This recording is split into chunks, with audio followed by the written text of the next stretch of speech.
सावरकर जलतरण तलाव येथे आयोजित कार्यक्रमामध्ये सोलापूर शहरातील आंतरराष्ट्रीय, राष्ट्रीय व राज्यस्तरीय जलतरणपटू तसेच त्यांच्या पालकांनी सोलापूर महानगरपालिकेचे महापौर विनायक कोंडाले यांना निवेदन दिले।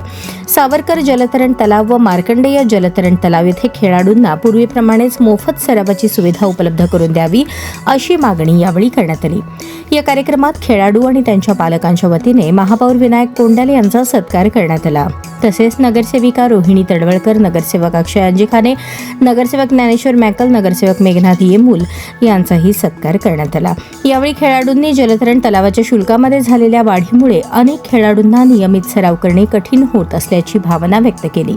सोलापूर शहरातील अनेक जलतरणपटूंनी राष्ट्रीय व आंतरराष्ट्रीय स्तरावर उल्लेखनीय यश संपादन केले असून अशा खेळाडूंना प्रोत्साहन देण्यासाठी महानगरपालिकेने मोफत सरावाची सुविधा कायम ठेवावी अशी मागणी यावेळी करण्यात आली। यावर महापौर विनायक कोंडाले यांनी उपस्थित खेळाडू आणि पालकांचे म्हणणे लक्षपूर्वक ऐकून घेतले। सोलापूर शहरातील खेळाडूंनी विविध स्पर्धांमध्ये शहराचे नाव उज्ज्वल केले आहे, त्यामुळे अशा खेळाडूंना प्रोत्साहन देणे ही महानगरपालिकेची जबाबदारी आहे असे त्यांनी सांगितले।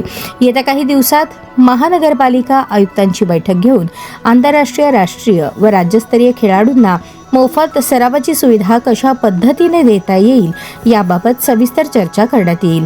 लवकरच यावर सकारात्मक तोडगा काढण्यात येईल असे आश्वासन महापौरांनी यावेळी दिले। महापौरांच्या या आश्वासनामुळे उपस्थित खेळाडू आणि त्यांच्या पालकांनी समाधान व्यक्त केले।